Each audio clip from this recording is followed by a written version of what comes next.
very good contest. I'm sure neutrals are thrilled with the way it went. But where would you say, it was very tight, where do you think the momentum shifted decisively? What won this match? I think all 4 innings. And we can only look at ourselves. And I think the message for us is very clear that I'll sound like a broken record. That we're good at competing. We've competed well when we've played in conditions like Australia and South Africa. We have to be ruthless and we have to finish games off, and we have to seize moments where you're going to make mistakes over 4 days, 5 days, 3 days, how many days you play, but you need to have cushions. And I thought when it came to a time where we could get that cushion, whether that was with the bat, first innings, third innings, or whether that was with the ball when we had them 8 down on 2 occasions. We didn't have that cushion, and sometimes then you get partnerships like Bosch's innings, like Rabada and Janssen, and you don't have that enough cushion to sort of even accept that and still be in a winning position. So I think we can only look at ourselves. We had the game in our hands at various points, and we need to close that off if we have to win test matches against the top teams. Could I just grab a second? Mohammad Abbas, who's almost 35, and just kept bowling. I mean, what do you have to say about it?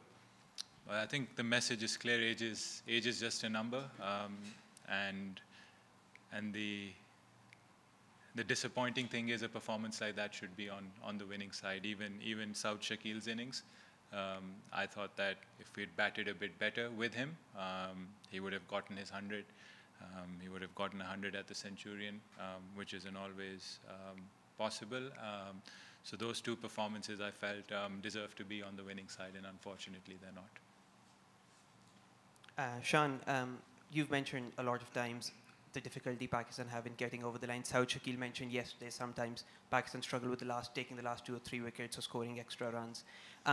Over the last year, this has happened a few times. Do you think it's psychological, or is it a quality issue at some point that you feel like you struggle to get over the line? I don't think it's a quality issue.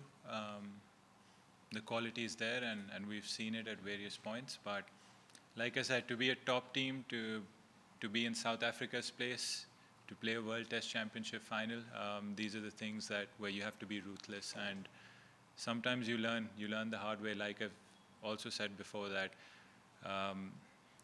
I mean, we can't use that as an excuse, but we need, like, the more we play Test cricket, the more people get into sync.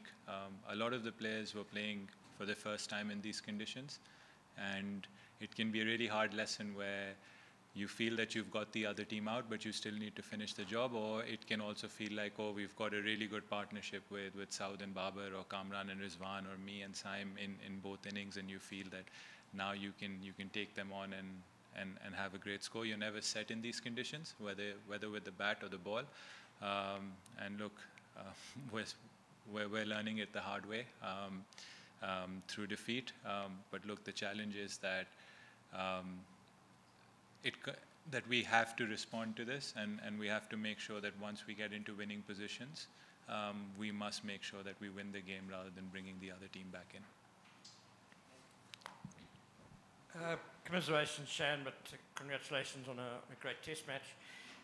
Just to follow up on that point, and you have touched on it, that trying to build a cushion and the bowlers not managing to take the last couple of wickets, but do you also look at the batting where, in the first innings, I think most people, and maybe you yourselves, think you should have got more than 211.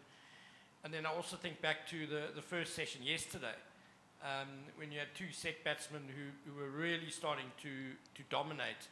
Do you look back at those sort of instances and also say that the batters maybe should also finish off, the job that they've started? I've already said that before. I've said that in the press match conference as well. I've said we've made mistakes in all 4 innings, and we had the game in our hand, whether that was with the bat or the ball. So I don't have to add anything and sound like a broken record. I've already said that we had partnerships, whether that was me and Saim, like I mentioned in the previous question, or Babar and South, or even Jamal in both innings looked really good. So we're not here to make this ball versus bat. It's Team Pakistan, and over the four innings, we let South Africa back in the game too many times.